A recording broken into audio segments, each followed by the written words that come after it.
Boa tarde.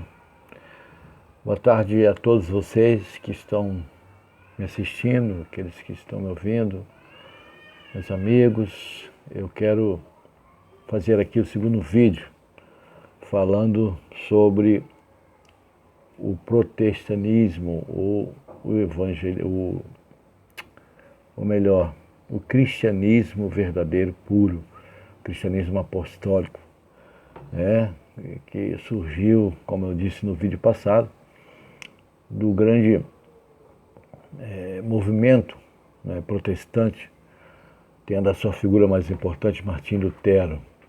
E, como eu prometi, nós vamos falar hoje sobre as solas. Nós vamos falar da primeira sola, a sola fide, ou somente a fé. Vamos orar. Querido Pai que habita nos céus, me ajude, Senhor, para que esse vídeo chegue a todos aqueles que não conhecem a Tua verdade, para assim como a Escritura fala em João 8,32, conhecereis a verdade vos libertará. A verdade é esta, que é somente pela fé através da Santa Escritura.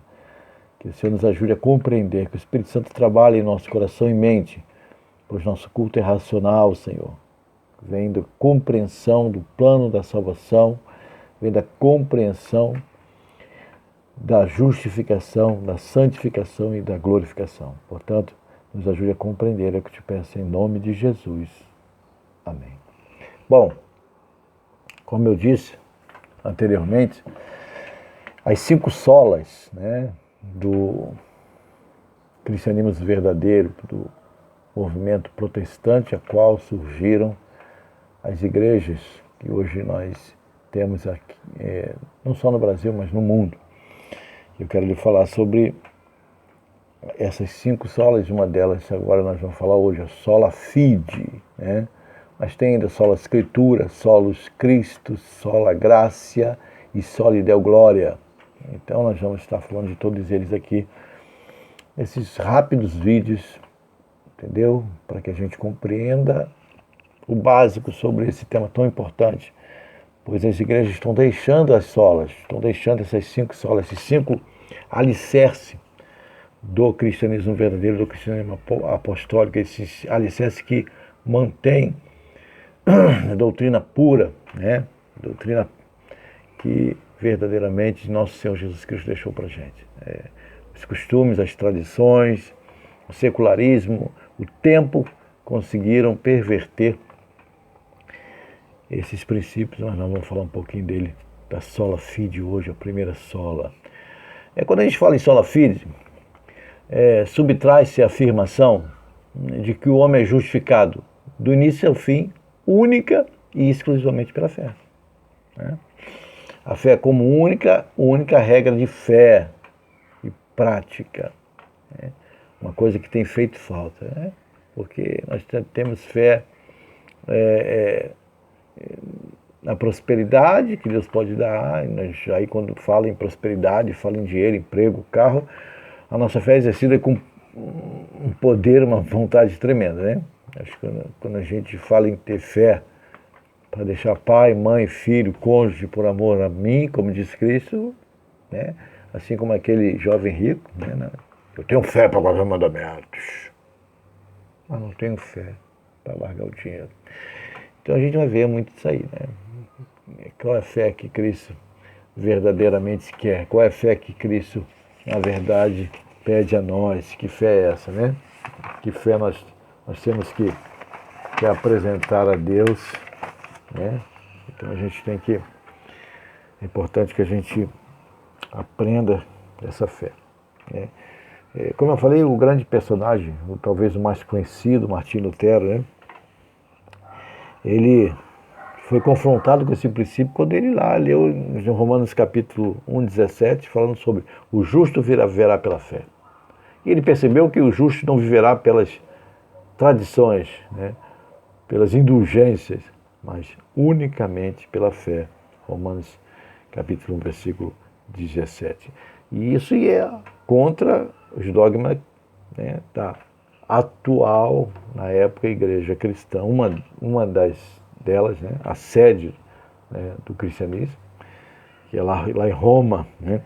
Que lá a Igreja Católica foi no concílio de Trento, isso, no concílio de Trento, a Igreja Católica, lá no cânon nono, diz assim, eu vou ler para vocês, diz assim, no cânon nono da Igreja Católica, no concílio de Trento: se alguém disser que o pecador é justificado somente pela fé, ou seja, que não é necessário nenhuma outra forma de cooperação para que ele obtenha a graça da justificação e que em nenhum sentido é necessário que ele faça preparação e seja eliminado por um movimento de sua própria vontade, seja anátema.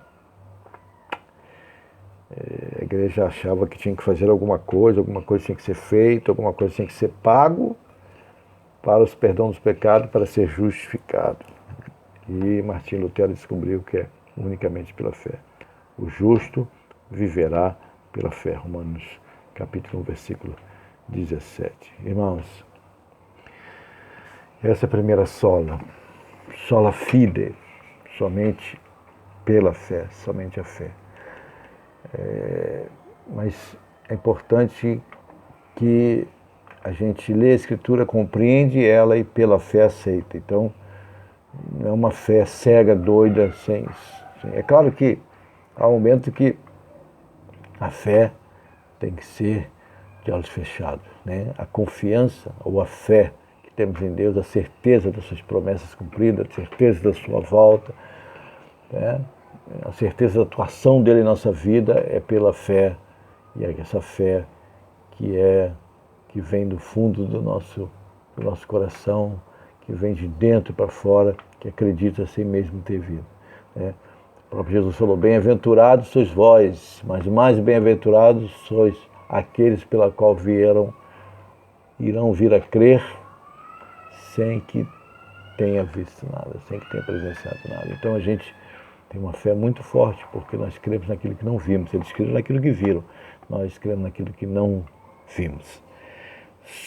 Sola fide, somente pela fé, somente a fé. O justo vive por ela. E uma das coisas que faz a gente ser obediente é a fé. É pela fé que a gente obedece. É pela fé que os heróis de Hebreus capítulo 11 estão lá registrados, porque tiveram fé. Então a primeira coisa que a gente tem que colocar é que é pela fé. Tem que ter fé, tem que crer, tem que acreditar. E é um dom de Deus, tá? A fé é um dom de Deus. Então todos podem ter fé, seja ela uma fé pequena, uma fé grande. Se não tiver fé, aí fica difícil, aí não tem como permanecer na videira, tem que ter fé. Sola fide, essa é a primeira coluna, primeiro pilar de sustentação, né, do cristianismo verdadeiro. Né? A gente, infelizmente, somos como Tomé, a gente quer ver acontecer. De Cristo, nunca vi Cristo, ninguém viu Deus. Onde está Deus? Quem é esse Deus? Então, sola fide, não esqueçam, sola fide, somente pela fé, unicamente pela fé, em Cristo Jesus, através das Escrituras Sagradas. E nós vamos chegar lá. Solos Christus, somente Jesus, e sola Escritura, somente a Escritura como regra de fé. O próprio Jesus falou: julgar ser nela a vida eterna, e são elas que testificam de mim. Pela fé, aceitamos Jesus através da palavra e demos glória a Deus. E aí alcançamos a graça redentora de Cristo. Todos esses alicerces, esses 5 alicerces, mantêm o cristianismo verdadeiro, mantém a gente agarrado à videira, junto com Jesus, num só propósito, num só corpo. Que Deus abençoe a todos, até a próxima, e que Deus nos ajude a ter cada dia mais fé por Cristo e em Cristo nosso Senhor. Amém. Glória a Deus. Louvado seja o Senhor.